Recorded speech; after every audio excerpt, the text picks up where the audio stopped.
Samantha, divorce is fine with me. If you can't cook for 15 relatives. Bobby, I told you yesterday, didn't I? I'm feeling sick because of morning sickness. What? Morning sickness isn't a disease, is it? Stop making excuses. Hurry up and get ready, slowpoke. Look, there's only 3 hours until the relatives arrive. Bobby spat out his words without hiding his irritation. He showed no concern for me or the baby. But that was nothing new. I'd already reached my limit of patience. I've asked someone else to cook. I knew you wouldn't listen to me anyway. It'll be ready soon, so just wait quietly. You asked someone else? What the hell are you doing? I told you to cook. You know what happens if you defy me, don't you? Bobby glared at me with sharp eyes, but I ignored him and picked up my phone to make a call. A few minutes later, as the first guest arrived, Bobby started to tremble. What's going on? Why are you here? Hey, Samantha, did you call them? Bobby was more flustered than I'd ever seen him before. My preemptive strike seemed to have worked perfectly. Bobby, this is gonna be a hellish day for you. Even if you cry and apologize, I won't forgive you. I whispered to myself and began my counterattack. Hey, Bobby. It's me, your beloved Maria. Why are you so surprised? You wanted to see me, right? You said you loved me the most. So, I came, relying on your love. Welcome, Maria. Thank you for coming to our family event. As the wife, I appreciate it. Oh, no, it's me who should be grateful. I'm so happy to greet all the relatives. Please allow me to thank you as the mistress. As Maria and I greeted each other with big smiles, Bobby, sweating like a waterfall, couldn't help but shout. Wait. What's with this greeting? What's this situation? How come my wife and mistress are talking to each other? Oh, I slipped and called her my mistress. He's really panicking. Poor thing. Maria spoke words of sympathy, but her face showed no pity. I couldn't help but smile. Only Bobby was frantically darting his eyes around. It'd be fun to watch Bobby panic, but we've got a lot to talk about, so I'll continue. This is my revenge on you.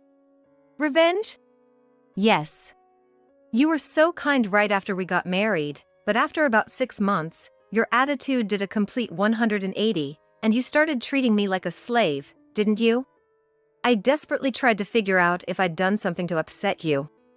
So, I tried my best to meet your expectations. I even followed your instructions for clothes and makeup. How foolish I was.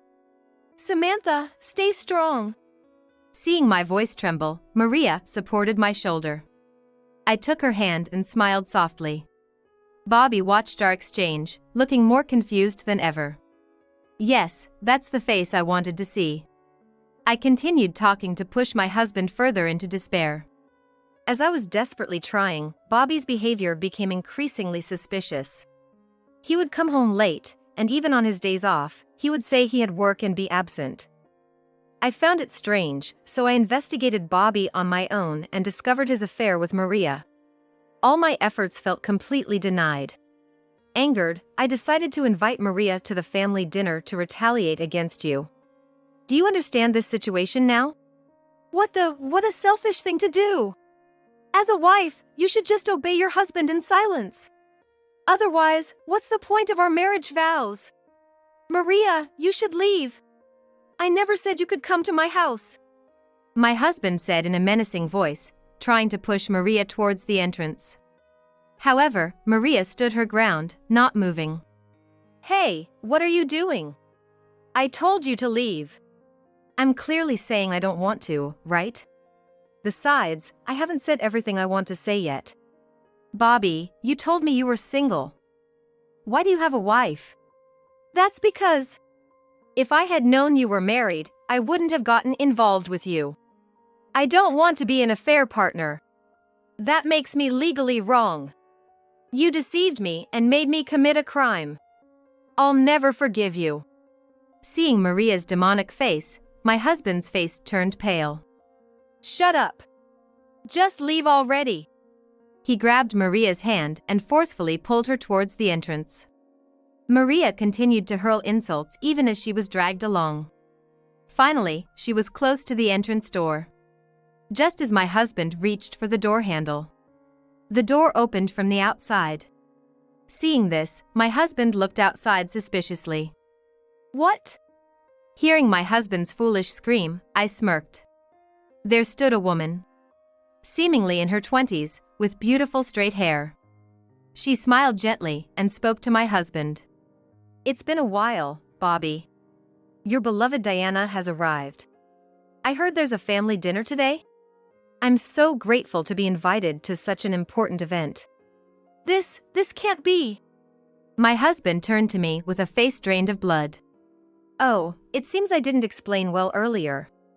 During my investigation, I found out not only about Maria but also about your affair with Diana. I thought it would be good for Diana to be here too. You're kidding. Ugh. As he tried to complain to me, Diana grabbed his head and forced him to face her. Her face remained smiling, but her eyes were filled with madness. My dear Bobby? I didn't know. I had no idea you had such a lovely wife. Not a word, really. You said you were single, didn't you? And who is this woman you're still holding? Diana looked at Maria, who was still in my husband's grasp. Maria also looked at Diana, still in disbelief. Bobby, you told me, didn't you? That you loved me and that I was your most precious treasure. Then who is this woman? You weren't having an affair with her behind my back, were you? Stop! My skull is gonna crack. Don't squeeze my head with all your strength, you martial artist. Maria is a relative's child. She's a distant relative who sometimes visits us, and we were just about to pick up some more relatives together. We've been close since childhood, and it just looks friendly. Oh, is that so? Oh my, I panicked for nothing. As Diana loosened her grip, I quickly took out my phone and showed her a picture of my husband and Maria leaving a hotel. I had actually been tailing my husband and taking photos to gather evidence. Diana, don't be fooled. This is the truth about these two. So they were having an affair. Not only did he cheat on me, but he also lied to me. I've lost all respect for you, Bobby. Stop it. Don't pull my hair. I've been worried about my hair falling out lately. It's getting thinner. My hair is getting even thinner. Well, let me join in too. Oh, this spot looks thin. Maria, who also didn't know about Diana, joined in from behind to pull my husband's hair. Unable to bear it any longer, my husband sacrificed a few strands of hair to escape from the two women's clutches and faced them, breathing heavily. I can't believe Samantha even took secret photos. All right, let's talk this over. I'll set up another time to discuss this, so please leave for today. Seeing my husband barely able to speak, both Maria and Diana seemed to ponder the situation. Although they knew from me that my husband was married, they were shocked to learn about the other affair partner. They might need some time to process this information. However, the more time passed, the more it would work in my husband's favor. He could destroy the evidence and come up with some cunning plan. I smirked. Footsteps could be heard from outside. The third visitor was almost there. Excuse me. The door seems to be unlocked, so I'll come in. What? Mom, Dad? Why are you here so early? It was my in-laws. Both of them were as red as boiled octopuses, clearly furious. The family dinner was supposed to be 3 hours later, so my husband was bewildered. Why? Do you really not understand why we're here? We raised you with strict love, but it seems you've left both your pride and your brains somewhere along the way. Could it be, did you arrange this too? My husband turned to me, and I silently deepened my smile. You're the worst. Instead of obeying your husband, you, a useless woman, cause such a fuss on the day the family is supposed to gather. And you even called my elderly parents after secretly investigating me? You're less than human. You're the scum here, you idiot son. having affairs while being married, and with 2 women at the same time. Do you know how we felt when Samantha consulted us? We were so ashamed. Our child, whom we bore and raised with love and discipline, committed such foolishness. We can't even look Samantha in the eye. Yes, I had already revealed my husband's affairs to my in-laws. I knew my husband well. No matter how much I accused him, he would never admit his fault. He looked down on me. He thought he could talk his way out of it and had probably come up with excuses. That's why I enlisted the help of third parties. People he could never defy his parents. Wait, Mom, Dad, listen to me. I'm the real victim here. These women are my stalkers. They've been persistently following me and have now barged into our home. I was just fighting them off to protect Samantha and our unborn child. Enough with the excuses. Do you plan to lie to us too? We already know. We have evidence of you dating and entering hotels with them, complete with photos. Damn it, too much. As my husband clicked his tongue, Maria stepped forward. We understand we've done something unforgivable. But it's the result, not the cause. We were deceived by Bobby too. Exactly. We were both told by Bobby that he was single. We didn't know we were affair partners or that there was another one besides ourselves until today. It's true that Samantha is the biggest victim, but we are also victims of Bobby's lies. Hey, don't say weird things. My husband shouted desperately, but my in-laws sighed without even looking at him. When did you stop feeling guilty about lying? The sense of right and wrong is created by a sense of guilt. Without it, you're just a beast. What drove you to this? We didn't claim to be perfect parents, but we tried our best to raise you without hardship. Still, you cheated because something was missing, right? What's done is done, but at least tell us the reason. It seemed my in-laws had decided to trust Maria and Diana, who were strangers, over their own son. Given how much trust he'd betrayed, it was only natural, even between parent and child. In fact, it might be because he's their son that they're hardening their hearts to face the truth. They believe it's their duty as parents. I gently placed my hand on my belly. I'll be a parent soon, too. Maybe I'm getting a valuable lesson in parenting right now. My husband lowered his head a bit, showing a contrite posture. The truth is, work hasn't been going well. I was mentally cornered. I was constantly worried that I was causing trouble for my brother because of me. I took it out on Samantha, and the affairs with Maria and Diana were the result of accumulated stress. I'm sorry. In the end, he forcefully apologized, surprising everyone present. Maria and Diana looked solemn, and my in-laws exchanged troubled glances. My husband worked at his older brother's company, so appealing to the bond between brothers seemed to have worked. That's the experience of a long-time working man. He knows the impact of such an apology. But while he might fool his affair partners and in-laws, he can't deceive me. Because I know the truth that this apologetic attitude is just an act. Now, I'll reveal it to everyone here. Everyone, don't be fooled. Bobby's apologetic attitude is all an act. What? Even though I'm apologizing, are you going to ignore my sincere feelings of remorse? You're good at putting on a show. You might have made it as an actor. But unfortunately, I'm one step ahead of you.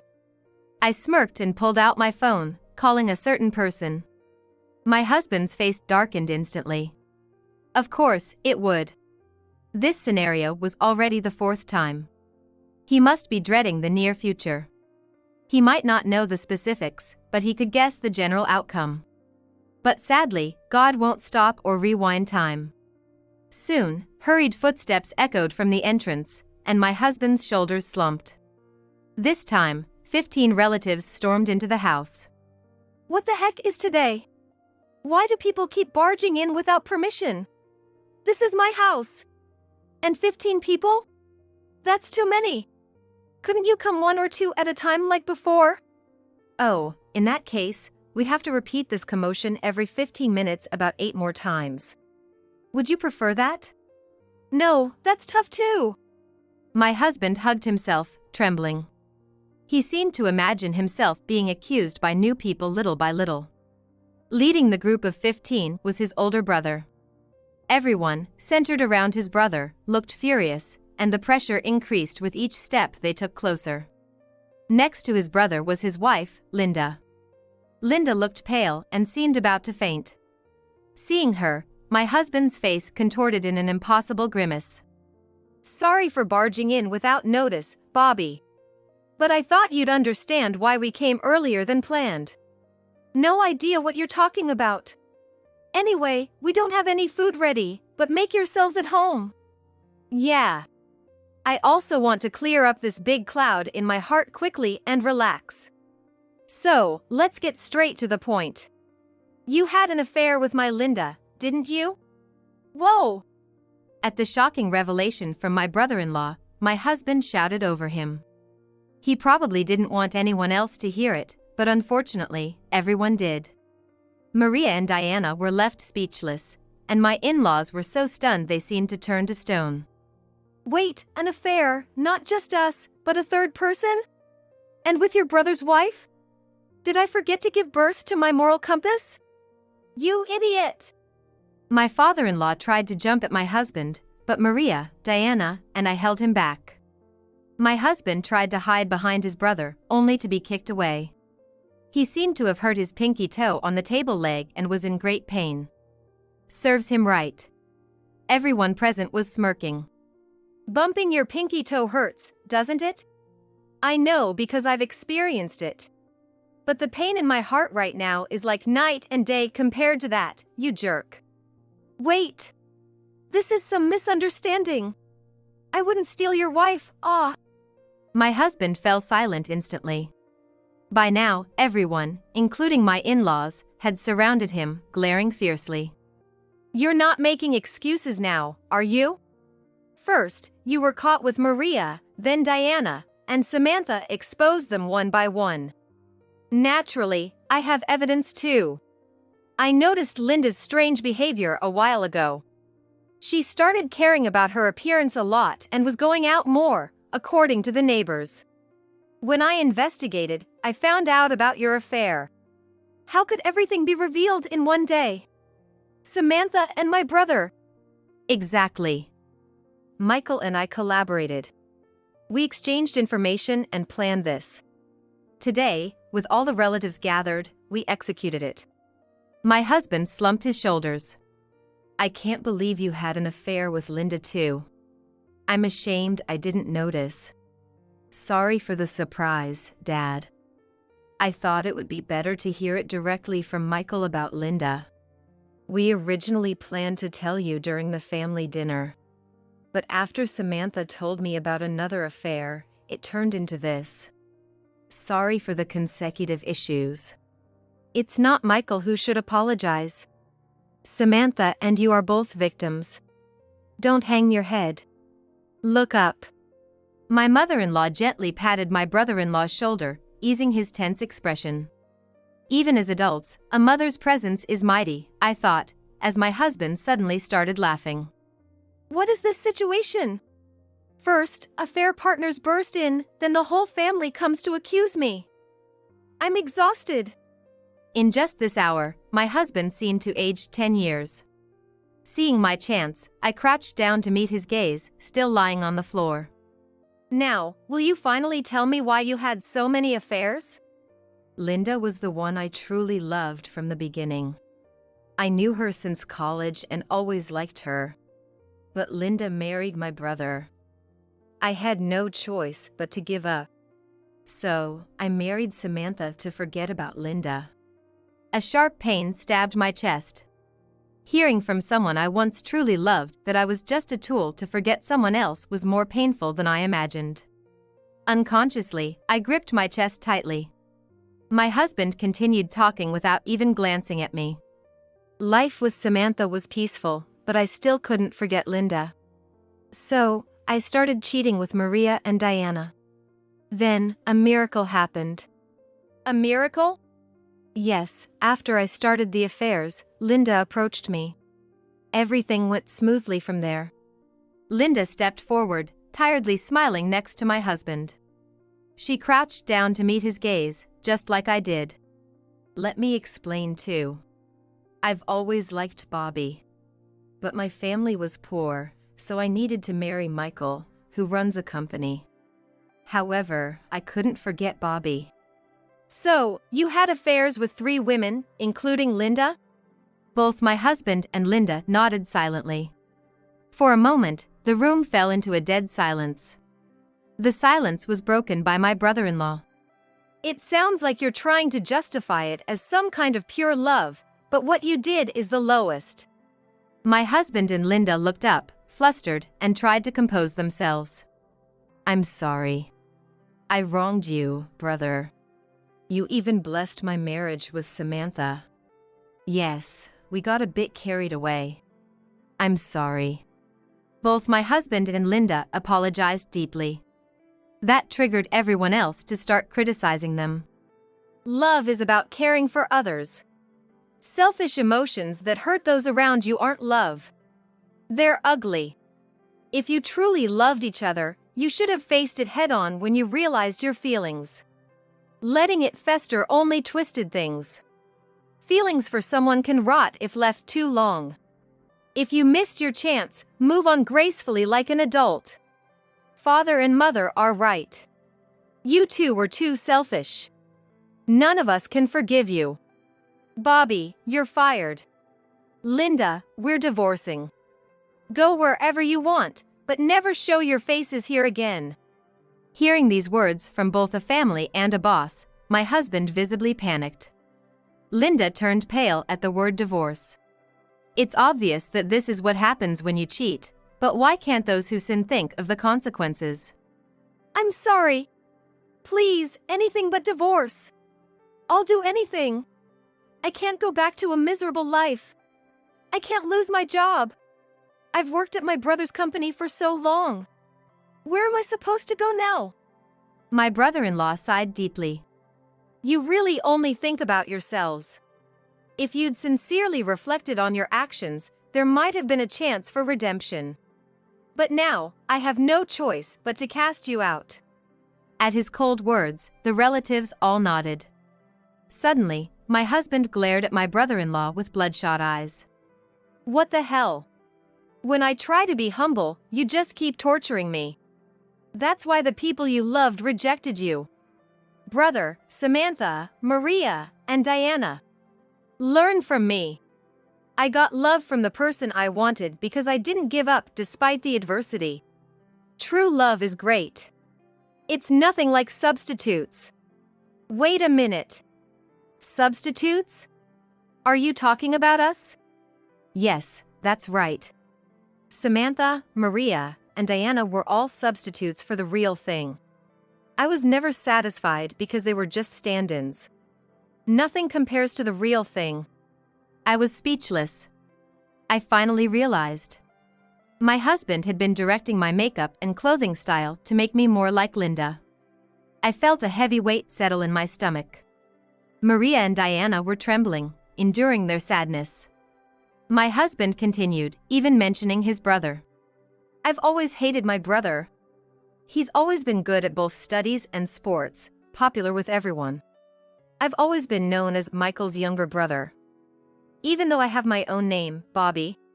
But Linda chose me. Not my brother, me. I was a better man than him. My husband laughed maniacally, looking deranged. The relatives instinctively took a step back. I want Linda. If I have Linda, I don't need anything else. So, divorce me, Samantha. Are you really sure? You will definitely regret it. I'll never regret it. Don't cling to me like a sore loser. Come on, Linda, let's go. Let's build a new future together. Bobby. With that, my husband and Linda ran out of the house hand in hand. Those left behind stared at the entrance, stunned. My in-laws and brother-in-law turned to me and apologized. We're so sorry for this.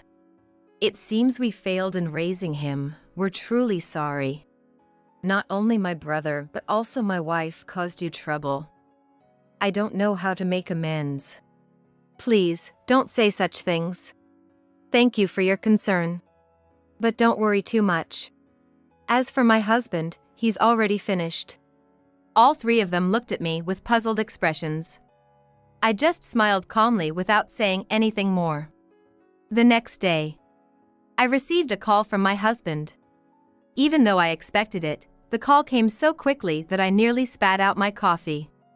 Not wanting to seem too eager, I ignored it and spent the whole day shopping before finally answering. Hello. Oh, Samantha. You finally answered. Listen, Linda disappeared overnight. Could she have been involved in some incident? Should I report it to the police? Or maybe the Linda I ran away with was a spirit or something, and the real Linda is held captive somewhere. Hearing my husband babbling ridiculously, I couldn't help but burst into laughter. Hey, I'm serious here. Sorry, but a spirit? When did you get into the occult? But you're right about Linda being somewhere else. Really? So she is captured by someone. Could it be my brother? If so, I won't forgive him. I'll go get her back. Actually, she's just enjoying herself at her true lover's house. With a short what, my husband fell silent. The sudden quiet was almost painful to my ears. Still, imagining the look on his face made even the silence an enjoyable moment. What are you talking about? I'm Linda's true love. Don't you recognize the pattern here? Linda's true love was already married. Just like you tried to move on from her, she found a replacement too. That replacement was you. No, that can't be true. But recently, her true love got divorced. So she doesn't need a replacement anymore. Ironic, isn't it? You were just Linda's substitute. And now, Linda is happily living with the one she truly loves. And they lived happily ever after. Oh no! All I could hear was my husband sobbing. I ended the call with a smirk. I had known for a while that Linda's true love had gotten divorced. So, while I thought my husband would eventually be discarded by Linda even if they were temporarily together, I didn't expect it to happen overnight. However, this has left an indelible scar on him. Afterward, he apparently blamed Linda for using him as a substitute. But it was just karma, as he was only experiencing what he had done to others. My husband finally realized his mistakes and now sought reconciliation with me. Please! I promise to make you happy this time. Sorry, but I don't need a father who neglected his own child. I will never forgive you. Please! My father, mother, brother, and all our relatives won't talk to me. I only have you left, Samantha. That's the price of your sins. It's too late now. My husband gasped in shock. I should have cherished those closest to me. These were the last words we exchanged. After that, we divorced. I demanded child support. As my brother-in-law declared, my ex-husband was fired from his job and, due to the payments to me, faced financial hardship. His actions became a topic of gossip in the industry, making it difficult for him to find another job. Now, he lives alone in a cheap apartment, working day jobs. Linda, on the other hand, was also ultimately discarded by her true love after being toyed with. She was disowned by her family over the divorce issue and had no one to help her. I saw her once in a deserted park, looking miserable, but I don't know what happened to her after that. As for me, I safely gave birth to a baby boy. Juggling unfamiliar childcare was overwhelming, but a year later, thanks to Maria and Diana, I was able to find a job. Having been victims of my ex-husband's deceit, we formed a bond like comrades in arms. We still keep in touch and meet for tea occasionally, and I always hope they find good partners. Children grow up quickly, and my son is growing well. Watching his innocent gestures, carefree smile, and peaceful sleeping face fills me with indescribable happiness. Nothing could ever replace my son or this cherished feeling. Therefore, I vow to protect him above all else. A life without children is miserable, huh? My daughter is adorable and a genius. Cohen Kirby said with a grin on his face, causing my insides to boil with rage. It was like he had forgotten all about how he had treated me in the past, casually striking up this conversation and then saying this. I couldn't help but feel furious. However, I reminded myself of the situation I was in and managed to suppress my anger. Carefully maintaining a cheerful appearance, I decided to respond to Cohen. Even if he got mad, it wouldn't come close to what I had endured. I called my daughter, Sarah, who was a little distance away, and proudly said, "Well, let me introduce my daughter then." I probably had the smile I envisioned on my face. As I showed that to Cohen, I hugged Sarah, who had run over to me. Huh? Cohen looked at us with a dumbfounded expression, his mouth agape in surprise. He couldn't accept the reality of the woman he had always looked down upon. Jolie, who had been smirking by Cohen's side until then, seemed unable to hide her shock either. Ignoring them, I turned to talk to Sarah. My name is Kyrie Allen, a 51-year-old businesswoman. Whenever I mention that my daughter is 12 years old, people are usually surprised. Yes, I married late, but there's a story behind that. Actually, I'm divorced, and I didn't have any children from that marriage. I met my ex-husband, Cohen Kirby, in a blind date. A friend of mine, who was worried about my perpetual workaholism and unwillingness to get married, arranged a party for me. That's where Cohen took a liking to me and started pursuing me intensely. That said, I still had no intention of doing so at first, and I was still cowed by Cohen's favors. But he was so persistent that I eventually warmed up to the idea. As a result, Cohen and I started dating and soon got married. Once married, Cohen, who was very keen on having children, was serious about trying to conceive. However, being in my late 30s then, I felt an immense pressure. Whether it was due to that or not, we had trouble conceiving. Gradually, Cohen's attitude toward me cooled, eventually turning contemptuous. "What's up, infertile? Did you pick up the cleaning I asked about before?" He began referring to me as infertile and treating me like a servant. It was incredibly frustrating, and I desperately looked for a solution. I even went to the hospital, fearing the worst, but all the tests showed that I was perfectly healthy. In fact, the doctor even suggested that stress might be causing it, leaving me feeling utterly helpless and downhearted. I tried everything, watching my diet, taking supplements. Despite all efforts, I still couldn't get pregnant. Wondering if the problem might not be mine, I suggested to Cohen Kirby that he should get tested. "Hey, Cohen." I went to the doctor, and they found nothing wrong with me. "So, there might be a chance that, it could be you." "I think you should get tested," I said. Cohen's face turned red with anger immediately. "What? You're saying something's wrong with me? It's just you who can't get pregnant, don't you dare doubt me." "But there's nothing wrong with me, and I've been undergoing treatment for so long. If we can't have kids, it only makes sense that the issue might be with you." "That's impossible. I'm always fine, it has to be your fault, you're the only one to blame." Cohen stubbornly refused to consider my suggestion, insisting the problem was mine.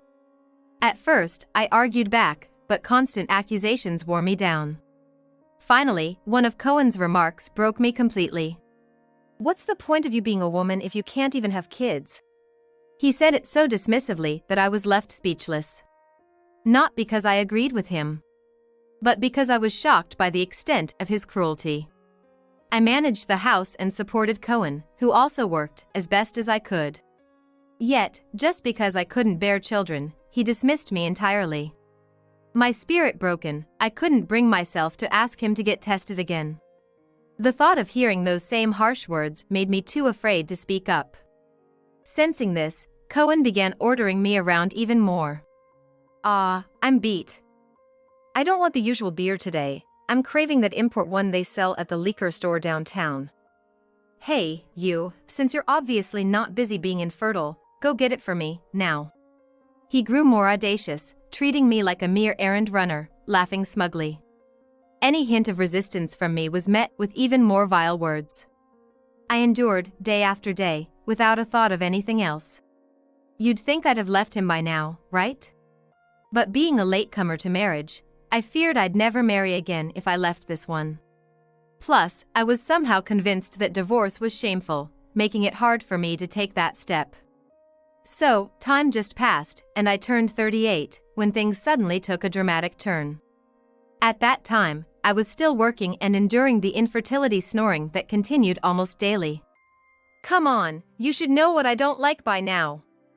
How can you expect me to eat such awful food? This is exactly why you're...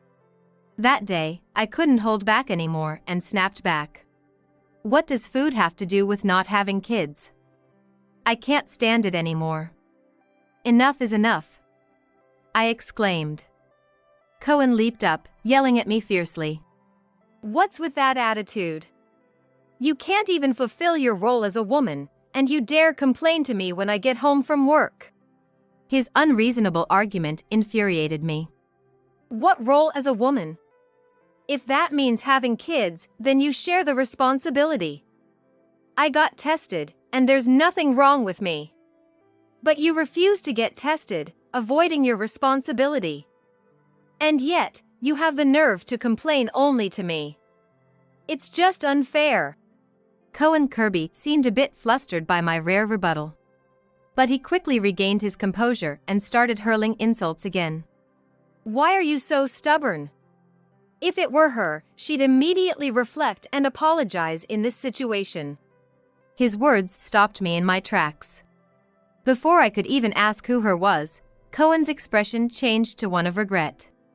And he quickly turned away, leaving the house without another word. He didn't come home that day, and I grew increasingly suspicious. From his tone, it was clear there was another woman in the picture. This meant he was cheating, which could potentially lead to a divorce. Not because I couldn't have children, but because of Cohen's infidelity. With this in mind, I acted quickly. I searched the internet for a nearby private investigator and hired them to look into Cohen's recent suspicious behavior and his mistress. A few weeks later, the investigator's report arrived. During this time, Cohen came home but avoided eye contact with me. He even stopped the verbal abuse. It was a surprising and somewhat more comfortable turn of events that made me regret not taking action sooner. I should have to do it. As these thoughts crossed my mind, I looked through the report. It confirmed Cohen's infidelity and included evidence and details about his mistress. Her name was Jolie. A 23-year-old, obviously much younger than both Cohen and me. They apparently started seeing each other right after I first suggested Cohen get tested. It meant this affair had been going on for years. Filled with sudden rage of finding it out, I decided to proceed with a divorce. While I prepared, Cohen was surprisingly calm. It was allowing me to make steady progress. Finally, I decided to confront Cohen about the divorce. Cohen, we need to talk. It's not about the test, it's something more important, I said as he just came home from work, making a displeased face. What now? I've got something to tell you too. Make it quick, he said, looking bored but somewhat attentive while fiddling with his phone. Before he could change his mind, I quickly presented him with the investigator's report. You're cheating, Cohen. I've had it thoroughly investigated, so there's no escaping this. Between the child issue and your infidelity, I can't take it anymore. I want a divorce, I said, thrusting the report and a partially filled-in divorce papers at him as a sign of my will. Instead of being flustered, Cohen smirked and took the divorce papers from my hand. Well, aren't you prepared? Such perfect timing almost makes me question your precognitive abilities, he remarked while operating his phone. Suddenly, with a click, the front door opened. Hello there, excuse my intrusion. Oh, nice to meet you. I'm Jolie, the one who's gonna marry Cohen soon. The person who entered through the front door was the same one in the photos enclosed with the private investigator's report. Jolie, who looked even younger and cuter in person than in the photos, greeted me with a smirk. Today was actually the day I planned to introduce you to her. And to think you'd prepare the divorce papers for me, I didn't see that coming. If you had been this considerate all along, maybe I would have stuck around, but it's too late now. Cohen said half-jokingly, taking the divorce papers and walking into the living room.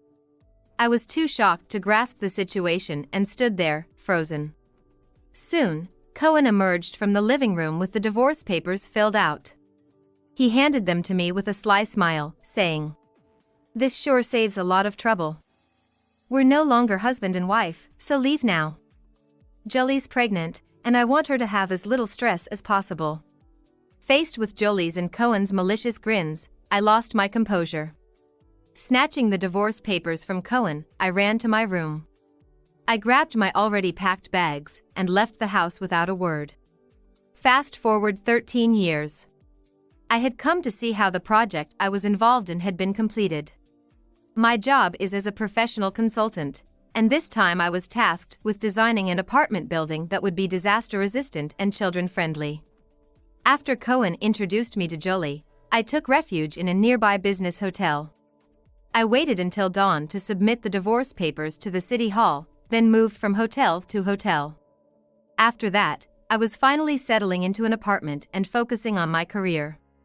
Divorcing Cohen seemed to lighten my spirits, and my work progressed smoothly. I got lucky with business opportunities and expanded my network.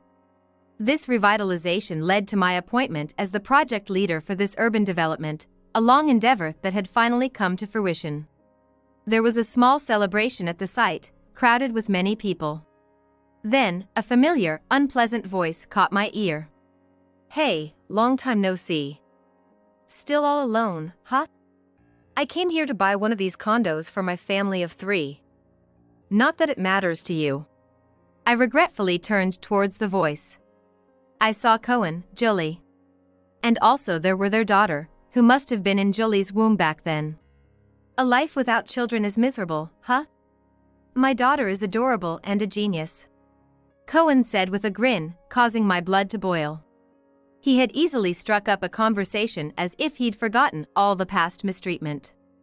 I couldn't help but feel furious. However, I reminded myself of my current situation and managed to suppress my anger. Carefully maintaining a cheerful appearance, I decided to respond to Cohen. Even if he got mad, it wouldn't compare to what I had endured. I called my daughter, who was a little distance away, and proudly said, "Well, let me introduce my daughter then." I probably had the smile I envisioned on my face. As I flaunted my smile to Cohen Kirby, Sarah ran up to me, and I embraced her. "Huh?" Cohen looked at us, his mouth agape in surprise. Clearly unable to accept the reality of the situation, especially from someone he had looked down upon for so long. Jolie, who had been smirking beside Cohen until then, also seemed unable to hide her shock. Ignoring them, I turned to talk to Sarah. "Did you find a good spot for the shoot?" I asked. Sarah beamed and nodded. "I want to shoot in front of the flower bed you were so particular about." She pointed to the flower bed and grabbed the equipment next to me, dashing toward it. As I watched her spirited back, Jolie screamed in disbelief. "Is that Sarah from the popular video sharing site? Why is she calling you Mom?" Her words caught the attention of Cohen and Jolie's daughter, Yvonne. "That's really her. Wow, I'm meeting the real deal for the first time. Hey, ma'am, can I get her autograph?" "That's a great idea, Yvonne. You really are a genius." Their arrogant remarks were so typical of them as a family. I shrugged my shoulders in resignation and firmly refused. "Sorry, but no. Sarah posts videos because she enjoys filming and editing, not because she wants to be famous. Sure, she's become well known, but that's not her goal." "But why not?" "It doesn't cost anything. Besides, my daughter is a genius." A combination of a celebrity and a genius makes for great content. Annoyed yet curious, I asked Cohen what made his daughter a genius. "All I've seen is her brash and insensitive behavior." "Where's the genius in that?" "How dare you?" Yvonne is a bright student preparing for a prestigious middle school. She's going to be someone big.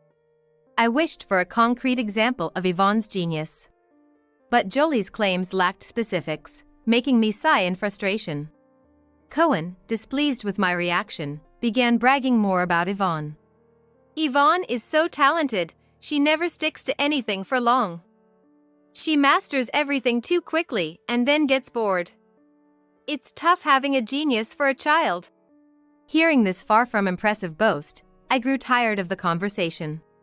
Without responding much to Cohen's bragging, I moved towards where Sarah was filming. I could hear Cohen and his family still talking behind me, but I ignored them and called out to Sarah. "How's the shooting going, Sarah? Let's go to the cafe when you're done." Many people had gathered around Sarah, intrigued by her filming. Some recognized her as Sarah from the videos, creating a lively scene. "I just need to shoot the ending, then I'm done. Just a little longer," she replied cheerfully, waving to the people around her before starting to film the final scene. "Hey, Sarah! Let me be in the video with you." At an incredibly inopportune moment, Yvonne tried to interrupt the shoot. Noticing Yvonne's interruption, Sarah smiled at her and then resumed filming.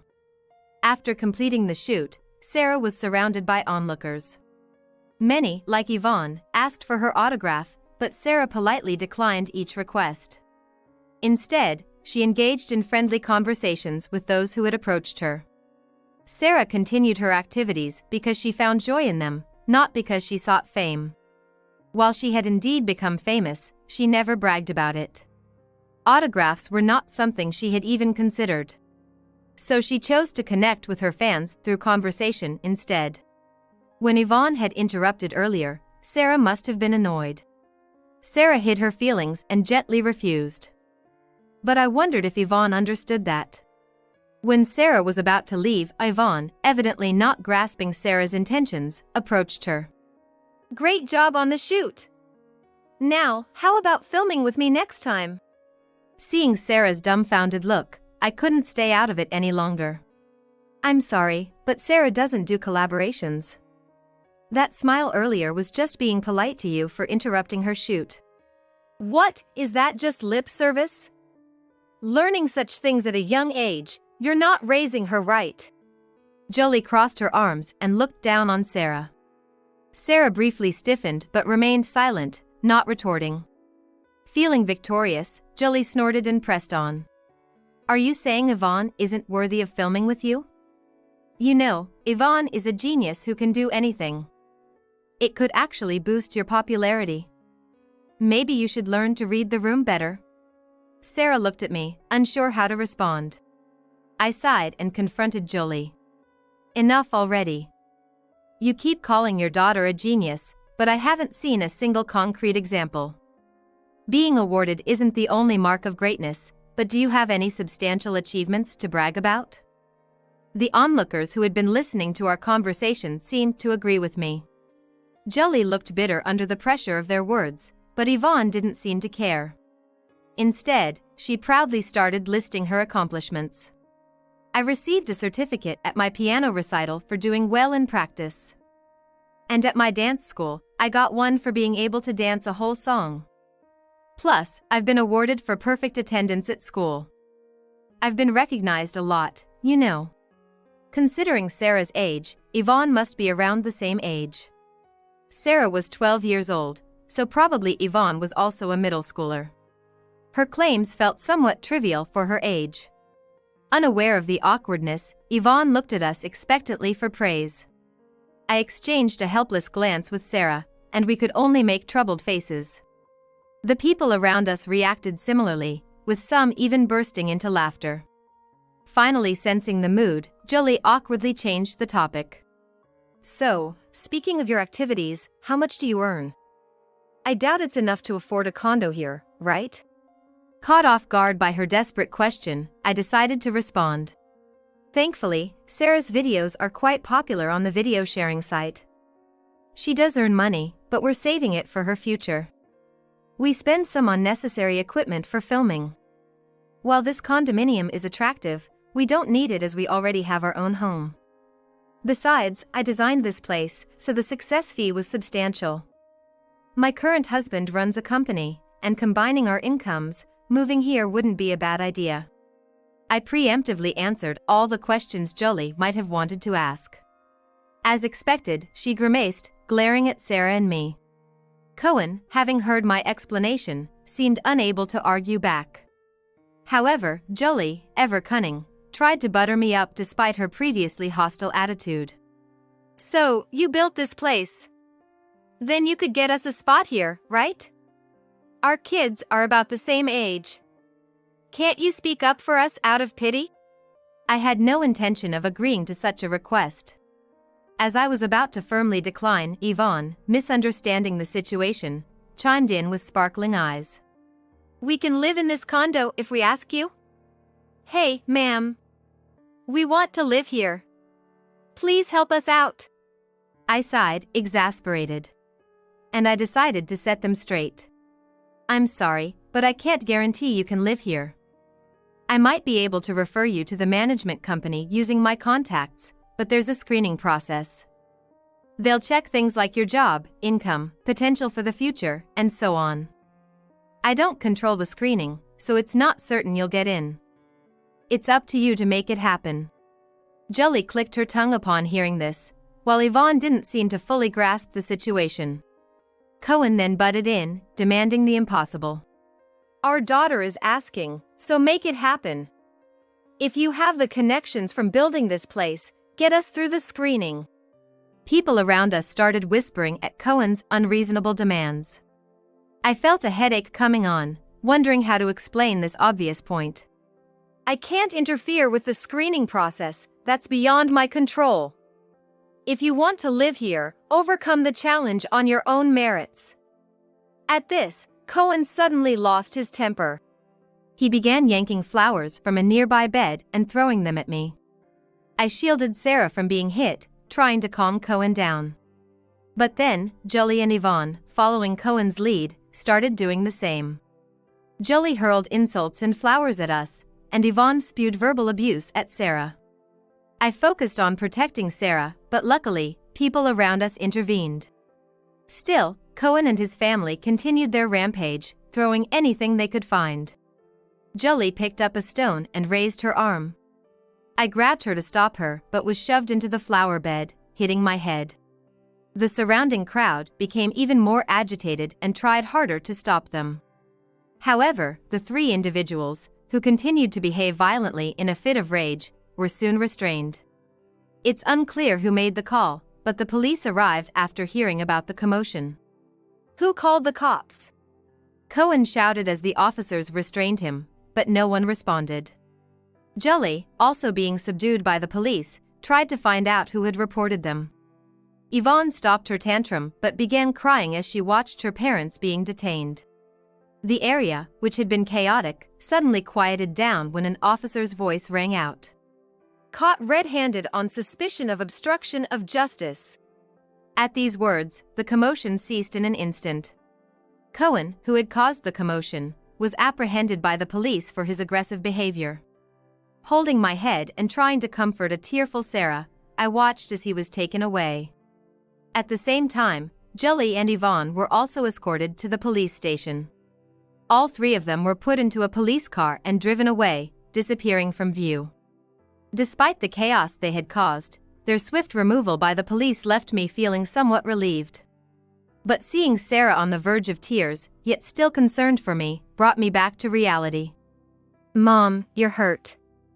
Should we go to the hospital? Otherwise, you might. The commotion had overwhelmed Sarah, and she finally broke down crying. Hugging her, I apologized for involving her in such a situation. People around us expressed their concern.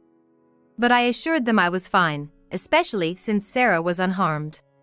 When the sound of an ambulance siren approached, it seemed someone had called for medical assistance. The ambulance arrived, and alongside the police, I was taken in for treatment with Sarah by my side. As I boarded the ambulance, I took one last look at the damaged flower bed. The construction of the large condominium had inevitably created a sense of oppression. I had wanted to alleviate that by setting up a park within the grounds and placing a flower bed there.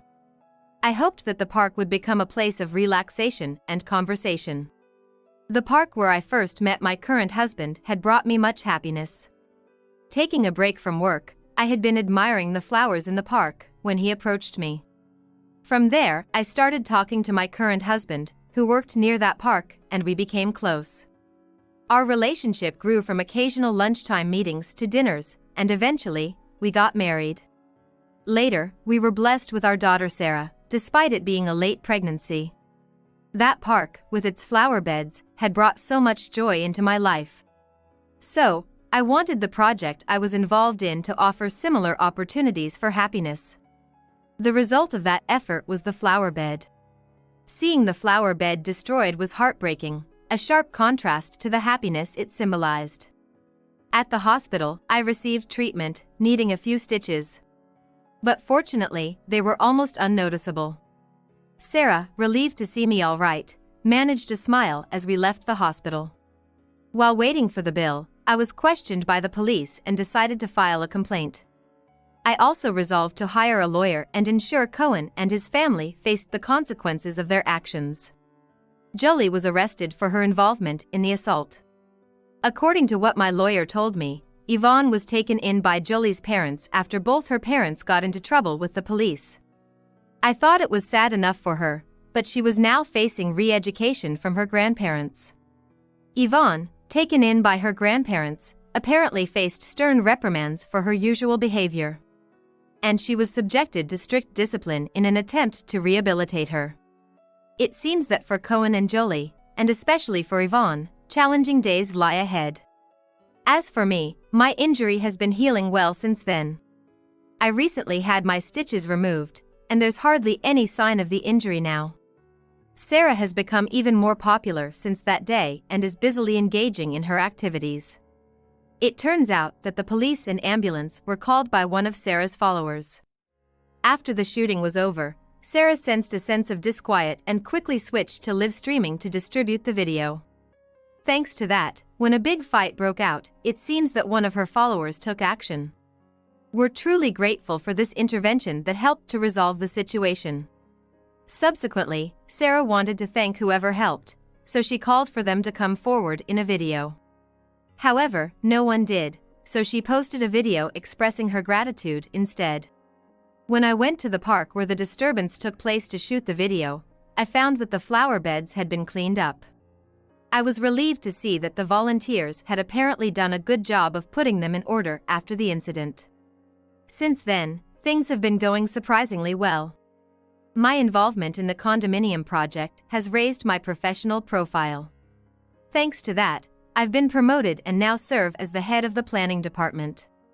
Sarah's video views are also increasing rapidly, and she herself continues to post videos with a happy look.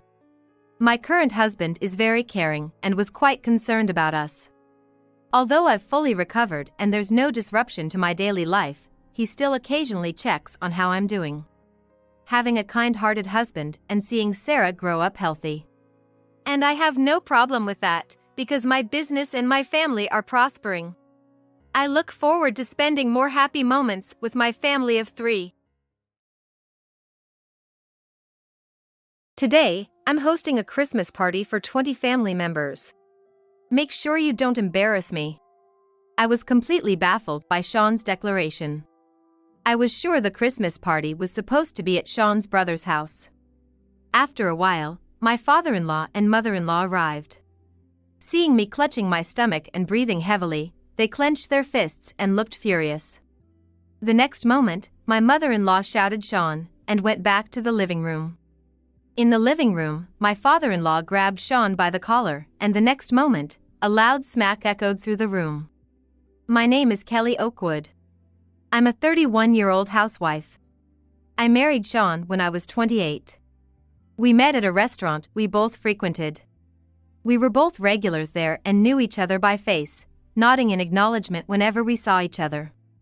It was a casual acquaintance at first, but one day, when the restaurant's popular dish was down to the last one, Sean kindly offered it to me. Sean is a big guy with a loud voice to match. He's assertive, but at that moment, he bashfully said please, go ahead and gave me the dish. His shy demeanor and large frame seemed so out of balance that I found it adorable. In hindsight, it was a complete oversight on my part. We exchanged numbers and went on several dates. Our first date was at a burger place, and on the next date, he took me to a fashionable bar while I was wearing casual shoes, without consulting me. Sean lacks consideration and has a habit of making decisions on his own without consulting others. Sean, who works for a major electronics manufacturer, seemed successful and boasted about being the first among his peers to advance in his career. His tendency to act unilaterally was a frequent topic of his pride. Perhaps love is blind, as I mistook Sean's behavior for masculinity. Looking back, this was a grave mistake. Sean proposed to me on our third date. I thought it was too soon, but he had already booked a wedding venue. I was more surprised by his initiative than anything else. Eventually, I gave in to Sean's persistence, and we had a whirlwind marriage within a few months. My parents were surprised, but were also overwhelmed by Sean's assertiveness. Sean wanted me to quit my job and become a housewife upon our marriage, but it was too sudden, and I couldn't leave my job. I told Sean I would work until we had children, and he reluctantly agreed. Sean was the type who wanted his wife to take care of the home. The first year of our marriage was blissful, without any major issues. Sean continued to make decisions unilaterally, so things like buying a car or choosing a new home were done without my input. I had always dreamed of seeing the northern lights on our honeymoon, but before I knew it, we were eating pancakes in Hawaii. If I overlooked Sean's self-centered behavior, it was a happy life. However, things started to change dramatically when I became pregnant after a year. It felt less like tumbling down a hill and more like riding a roller coaster. When I found out I was pregnant, I quit my job and stayed at home as Sean and I had agreed. To our surprise, I was expecting twins. Sean seemed deeply moved, saying I'm going to be a father to 2 kids at once. He was so happy that he even bragged about it at work. Sean's phone wallpaper was the ultrasound image of the twins. Sean was showing off the ultrasound image everywhere. I secretly thought it was in poor taste, but I kept quiet. Since it was my first pregnancy with twins, I felt more nervous and anxious than happy. Sean was too caught up in his excitement to pay any attention to my worries. The obstetrician advised me to have a managed hospital stay due to the risks associated with multiple births. Sean agreed to this. It seemed even he was worried about what might happen. Being in the hospital was a relief for me, but I was also worried about something else. Our home. Sean doesn't do any housework. Being the eldest of 3 brothers, he had never done any household chores. It's more accurate to say he couldn't rather than he didn't. Sean comes from a distinguished family, and his house is the main family home. Perhaps that's why he was spoiled growing up. He never had to do housework, and it seems someone always took care of his personal needs. I couldn't leave Sean alone at home. I couldn't imagine coming home to an untidy house after being discharged. So, I asked Sean's parents for help. I asked them if Sean could stay at their house while I was in the hospital, or if my mother-in-law could take care of our house. I get along well with my in-laws. The mother-in-law and daughter-in-law issue doesn't exist for us. Despite coming from a prestigious family, they're very approachable and easy to talk to. Because Sean is incapable of doing housework and has a self-centered nature, my in-laws were very grateful that I married him. Sean ended up staying with his parents until I was discharged from the hospital. I checked into the maternity hospital with peace of mind. Under the care of the doctors and nurses, I safely delivered twins through a cesarean section. They were a healthy boy and girl, crying loudly. When I was discharged, Sean, both sets of parents, Sean's siblings and their families, and my parents all came. It was a gathering of 10 people. The nurses and the doctor were amazed to see so many visitors. They commented on how happy my family seemed. From the outside, we must have looked like a happy family. I was a bit embarrassed by the commotion but secretly happy. That moment was the peak of my happiness. From there, my challenging life began. Sean's attitude changed completely. My life before and after giving birth changed 180 degrees, and for the worse. Issues I thought were problematic before came to the forefront, and any slight hard-working aspect of him disappeared. It all started when Sean returned home.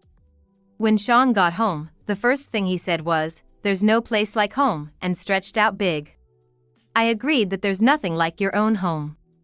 But there I was, with twins in a baby carrier and backpack, hands full. Thinking about life ahead, I just couldn't relax and stretch out like that.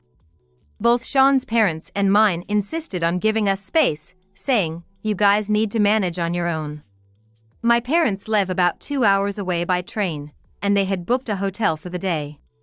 I tried to convince them to stay with us, saying, "It's a waste, stay at our place," but they quickly headed to the hotel after leaving the hospital.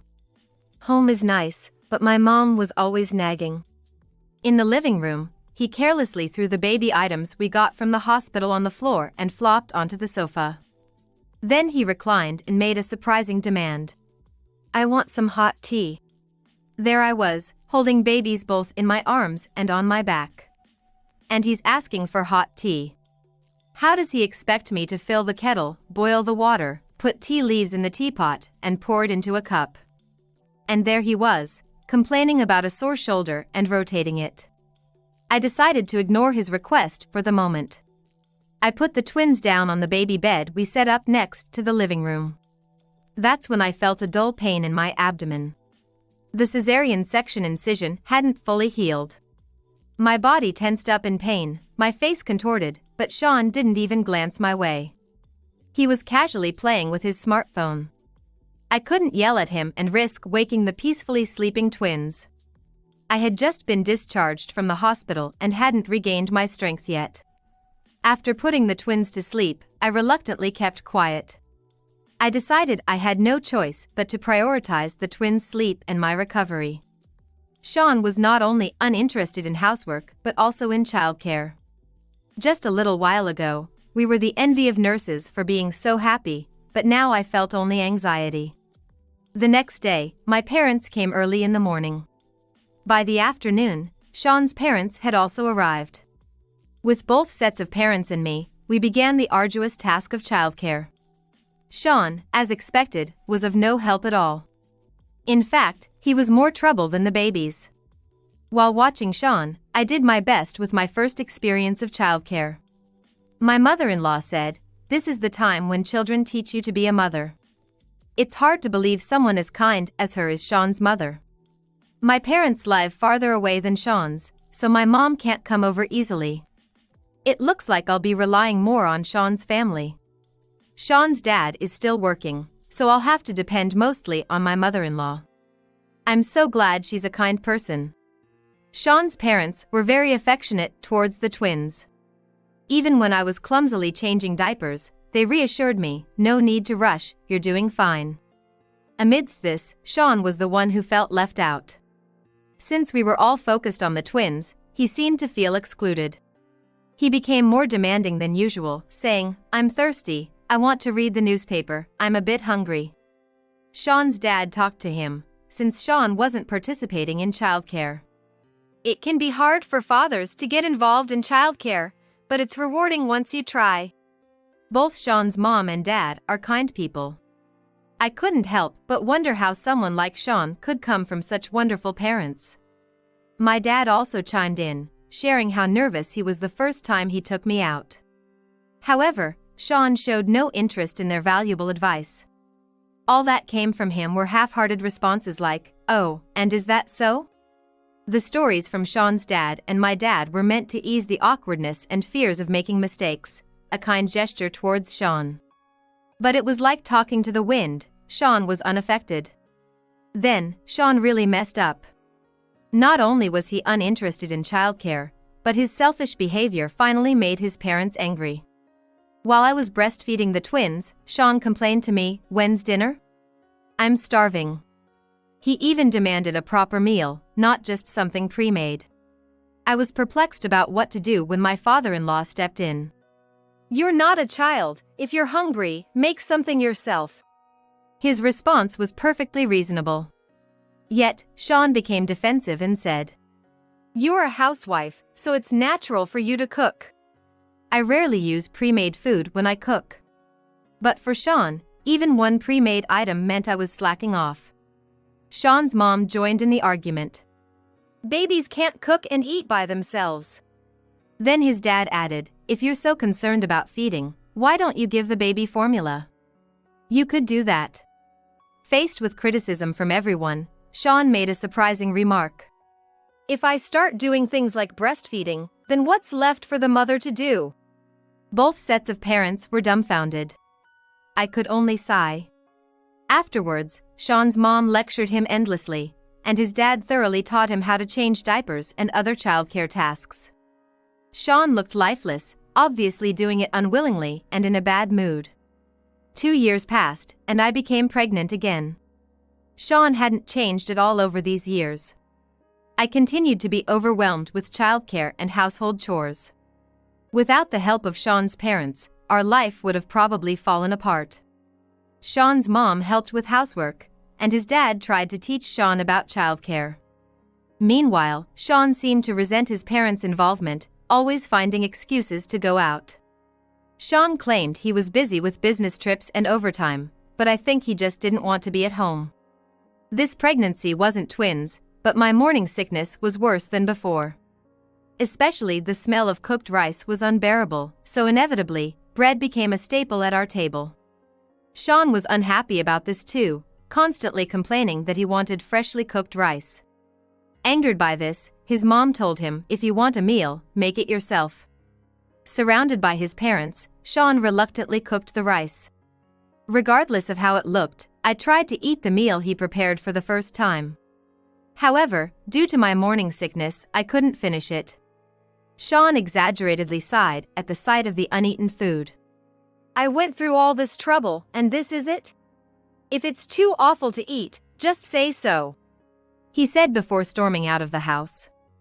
About an hour later, Sean returned.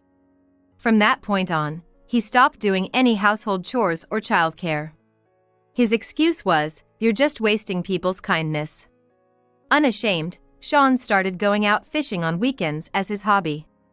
On weekdays, he would go out for drinks, citing work commitments, and come home late. There were days I didn't even see his face.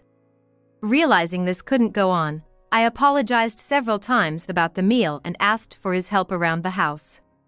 I requested him to come home a bit earlier on weekdays and to spend at least some weekends at home. I was hoping he would spend even a little time with the twins. But Sean's response was unbelievable. "I've taken care of the twins for 2 years. You should be used to it by now," he said before leaving for fishing. He even said, "It's only one baby this time, not like I can do anything." The 2-year-old twins, thanks to Sean's indifferent attitude, were not at all attached to him. In fact, they seemed to dislike being around him. They would frown and look like they were about to cry whenever Sean walked by. My biggest regret is wondering why I got pregnant with a 3rd child. I must have been fooled by Sean's occasional kind gestures. It's unfortunate, but there's nothing I can do about it now. The baby in my growing belly is innocent. Despite my mixed feelings, my pregnancy progressed smoothly, and I reached full term. Like the last time, I was scheduled for a cesarean section. Having experienced it before, I knew what to prepare for the hospital stay. However, the due date being right after Christmas meant a hectic holiday season. There's a big family gathering at Sean's parents' house for Christmas, but I won't be able to attend this year. The biggest problem with this childbirth is Sean. This time, there's the additional responsibility of taking care of the twins. It seems impossible without Sean's help. I wished Sean could take time off work to match the birth, but I doubt that will happen. As a last-ditch effort, I asked Sean if he could take care of the kids after he got back from work. His response was cold and devoid of any kindness. "I can't make that kind of promise." What he said next was even worse. "It's embarrassing for a man to take time off work for his wife's childbirth. It's like being a useless husband under his wife's thumb." I couldn't hold back and was about to retort when Sean demanded dinner. This stopped me in my tracks, and I lost the will to argue. Upset by my request, he continued to complain during dinner. At 2 years old, they should be able to eat by themselves. Sure, they might be able to eat, but they can't cook. Sean lacks that kind of imagination. I was so annoyed that I snapped back. Well, you should be more capable than a 2-year-old. Why don't you show them how it's done? Unfazed by my sarcasm, Sean said something outrageous. I'm the breadwinner. You're all living off what I earn. So you should be grateful and make me dinner. I couldn't understand his logic. His arguments were too far-fetched. Until I went to the hospital, Sean kept saying, I'm the one providing for you. I never intended to quit my job. It was Sean who pushed the idea of me being a stay-at-home wife after we got married. Every time he says, I'm providing for you, I think to myself, what nerve. Frustrated, I reached the week I was scheduled to be admitted to the hospital. Then, Sean made another tactless comment. You should attend the Christmas party. I couldn't understand why he would say that. Apparently, it looked bad for the head of the family to attend alone. He had no understanding of the pain and risks of childbirth. Childbirth is a life-risking endeavor. Sean's unreasonable demands continued. Why do I have to attend alone? Who's going to cook and serve drinks? It's as if he mistook me for a servant or a maid. The idea of risking my life for Sean's reputation was unbelievable. Sean often comes up with such ideas. We went back and forth with come and it's impossible several times. Finally, my father-in-law talked to Sean, and it was decided that I wouldn't attend. As the new year approached and the day before my hospital admission arrived, Sean was still sulking. Unfortunately, today was the day of the Christmas party. On the day of the party, I was lying down with a tight belly next to the twins. Suddenly, I noticed Sean standing over me. With sleepy eyes, I looked up at him. Today, I'm hosting a Christmas party for 20 family members. Make sure you don't embarrass me. What was Sean thinking? I was totally confused by his statement. I was sure the Christmas party was supposed to be at Sean's brother's house. Sean squatted down and shook my shoulder. Prepare a meal for 20 relatives and some desserts that women would enjoy, he said. It seemed Sean had unilaterally decided to host the Christmas party at our house. Everyone in the family, including Sean's parents, had been considerate about our twins and my current pregnancy. I couldn't understand why suddenly 20 people were coming over today. I hadn't noticed, but there were missed calls from my mother-in-law and father-in-law on my phone. I'm due to be hospitalized tomorrow. I could go into labor at any moment. Hosting 20 relatives in such a condition is absolutely impossible. I told Sean, it's impossible to do all this at the last minute. I asked, even if it costs more, can we have a catering service or something? I even humbly suggested. But Sean exploded in anger. I said we're doing it at my house. Are you trying to embarrass me? As the wife of the eldest son of the main family, you should keep up appearances. Sean was imposing his selfish will on me. Continuing with outdated notions like a wife should just be quiet and obey her husband. I no longer had the energy to argue back. When I fell silent, Sean seemed to take it as agreement and smiled. Then he said, I'm going to pick up the relatives now, so you get everything ready for hosting, and left immediately. With everything so arranged, I couldn't refuse. It would cause trouble for all the relatives. So, I started to prepare, despite my large belly. I emailed Sean, I can't go shopping now, so I'll have to make do with what's available. Thinking about my hospital stay, I had stocked up on food for Sean. So the fridge was nearly empty, no matter. I managed to prepare the food while pressing on my tight belly. For drinks and alcohol, which I was short on, I decided to order delivery. Just as I finished all the preparations, I got a message from Sean that he was on his way home.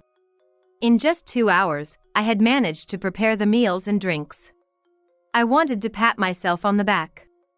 I put the twins to bed in the back room as they were starting to doze off. Soon, I heard voices and the front door opening. I went to the entrance to greet everyone. My mother-in-law and father-in-law asked me if I was okay.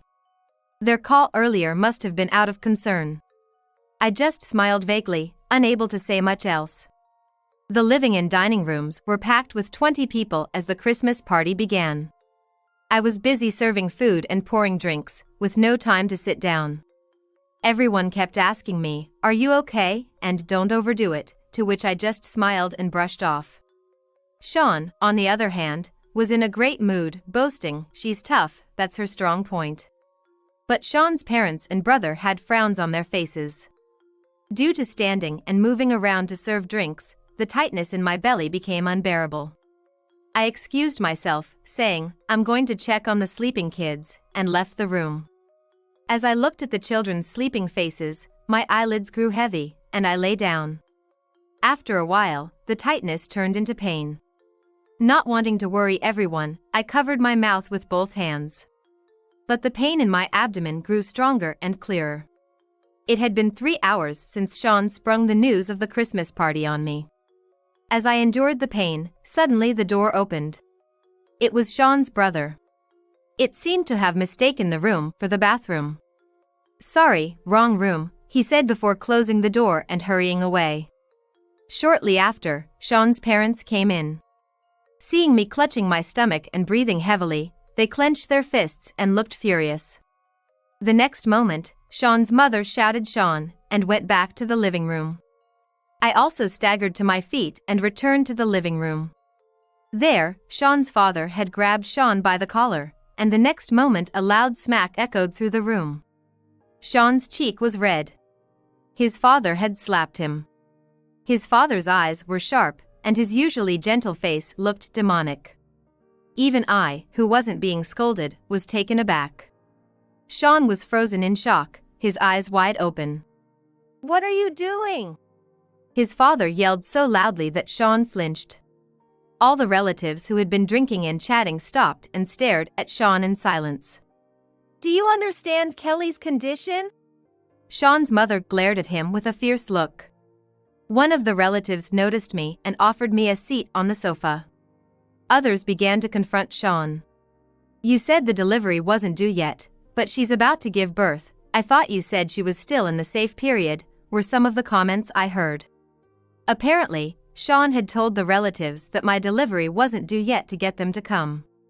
He had told his parents that there were no signs of labor yet, and my hospitalization was postponed. Everyone started looking at Sean with contempt. Relatives with children the same age as the twins were there, and some of them were saying, "I can't believe it." Women were heard saying, "If I were in her shoes, I'd be horrified, this is unforgivable, and he's the worst kind of husband." Others were saying, "We didn't know, sorry, and Sean deceived us." The atmosphere was more like a funeral than a Christmas party. Unable to bear the tension, Sean started making pitiful excuses. "She's using the twins and her pregnancy as an excuse to slack off on housework." Everyone focused on Sean, shocked at what he was saying. "That's why I made her cook for 20 people today and serve drinks." What he was saying made no sense to me. And probably even less to everyone else. But Sean continued. "She's been slacking off. This doesn't even make up for it." There were murmurs of disbelief. He made her cook? And for 20 people? Sean began to sweat under the accusing glares. A female relative suggested they break up the party and began cleaning up. The twins' cries could be heard from the back. Sean's parents headed to the twins. Sean's brother has a child about the same age as ours. He looked at Sean with contempt. And muttered softly, "He's the worst." Sean was being called the worst as both a husband and a father, shrinking under the scrutiny. His usual assertive and arrogant demeanor was nowhere to be seen. Suddenly, my belly started to hurt. The intervals of pain were getting shorter. It was probably labor. I called out to Sean, who was being scolded and shrinking away. But he didn't respond. Someone asked me, "Should we call the hospital?" and I nodded slightly. Another person brought me a phone, and I called the hospital. They told me to come right away. I informed everyone, "I'm going to the hospital now," but couldn't get up. Sean's brother suggested calling an ambulance, and that's when Sean reacted. If you call an ambulance, tell them not to use the siren. It's embarrassing if the neighbors find out. I couldn't believe he was more concerned about appearances than my condition. Everyone was stunned by his words, and Sean continued. Go by yourself. It's your fault for ruining the mood anyway. It definitely wasn't my fault, it was all because of Sean's lies. Everyone else must think the same. Amidst the stunned silence, another smack was heard. Sean's mother had returned and slapped his cheek. Sean, his cheek held, was tearful. I never thought you would be such a rotten person. Giving birth is a life-threatening endeavor. Behind her, Sean's father was holding the twins, looking furious. The pain Kelly is experiencing is nothing like this, he exclaimed, trembling with anger and carefully setting the twins down. I'm not in the wrong. It's because I'm the one supporting them, Sean insisted, saying it was my fault for embarrassing him in front of others and that he wasn't to blame. Even in this situation, he was flaunting his elitist attitude. Of course, no one sympathized with him. The sister-in-law raised her hand. I haven't been drinking, I can drive. Everyone cheered. It was decided she would drive our car, and people began to move quickly, helping with my hospital bag and cleaning up. The bag was ready in the bedroom, so I asked Sean's mother to fetch it. Sean's father started helping with the dishes. Sean alone, rubbing his slapped cheek, muttered, If you weren't my parents, I'd sue you. His face turned red. Perhaps embarrassed at his wounded pride. Meanwhile, the twins started crying loudly because of the commotion. The men took turns comforting them while the women hurried to clean up. Sean didn't help at all. Everyone else seemed to have stopped paying attention to him. I felt utterly disgusted with Sean. I honestly thought I no longer needed such a useless man. Sean's brother, who's good at entertaining children, started playing with the twins. He said, I often play with kids at home, so leave it to me, and started playing with the twins. I managed to stand up with support and informed him about the toys in the kids' room and that they didn't have any food allergies. I added that he could use anything in the fridge. Sean kept muttering, I'm not wrong, but I ignored him and headed for the door. Sean's sister-in-law then drove me to the hospital. Upon arrival, a nurse quickly called a doctor, who took me to the delivery room. It seemed labor could happen at any moment. As expected, as soon as I was on the delivery bed, I gave birth. It was a relief that the delivery was smooth.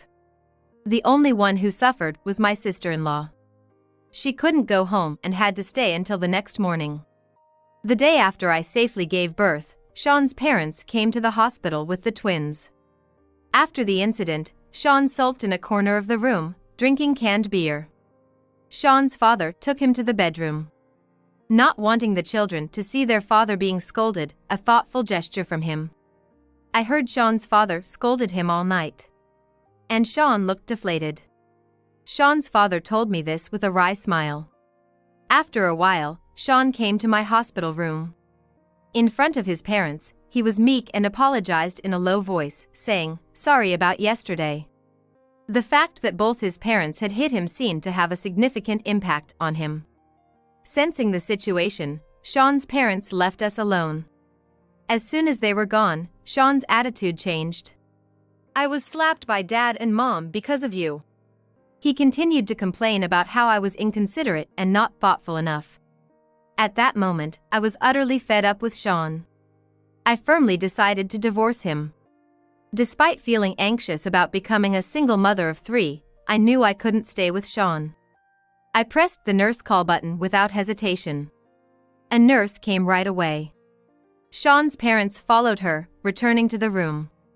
He's a stranger to me. Please ask him to leave. The nurse looked confused, but Sean's mother understood. And promptly escorted Sean out of the room. Sean's parents left the hospital with him. Before they left, they told me my parents would come in the afternoon. Indeed, my parents arrived later that day. I told them about the previous day's events and my decision to divorce Sean. My parents initially thought Sean had cheated when they heard about the divorce from Sean's mother. They had been under the impression that divorce meant infidelity. They never imagined a heavily pregnant wife being commanded by her husband to prepare for a Christmas party and serve drinks. I explained everything to my parents, including being forced to cook for 20 people and serve drinks, how hard it had been, and how much I had endured. We all cried as I spoke. By the end of our conversation, we were smiling, relieved after crying. "Rest at home after the birth," my mother kindly said. I was discharged safely and am now recuperating at my parents' house. About the divorce, Sean's parents agreed there was no reason to oppose it. The only one strongly against it was Sean. He kept contacting me, but I blocked his calls and told his parents not to let him contact me. It seems Sean has lost his mental stability without me, who he treated like a servant. Living alone, Sean couldn't manage to clean up his house, and it became cluttered with trash. At work, he vented his frustration by repeatedly committing acts of power harassment, nearly facing disciplinary action from human resources. Despite this, Sean's attitude didn't change, and he even harassed his work clients. Eventually, Sean was fired. At that time, it seemed no one sympathized with him. Now, he's working in the fields at his parents' home, apparently being reprimanded and taught a lesson. Sean often cries saying, "The house where I lived with Kelly was my oasis." I heard all of that from his mother, with whom I'm still in contact. But for me, that house was nothing but a desert. With the help of Sean's parents, our divorce was successfully finalized. The house we lived in was sold, and I receive all the money from the sale as alimony. I've decided to live at my parents' home. I still keep in touch with Sean's parents and brother. Sometimes, they come to play with the twins who say they missed the sister and brother who played with us that time. For Sean's parents, the twins are still their grandchildren. They visit when they can, happily playing with all 3 grandchildren. The kids are fond of their grandpa and grandma. I feel that if the Christmas party hadn't happened, I might not have been able to go to the hospital. Sean, on his own, couldn't have managed to take me to the hospital and look after the twins. Plus, that incident helped me make up my mind about Sean. In a way, I'm thankful to Sean for holding that party at our house. It really is a case of blessing in disguise. You never know how things will turn out. I'll never forget the gratitude I feel towards those who helped me then. With my 3 children, I want to become even happier and help others just as I was helped.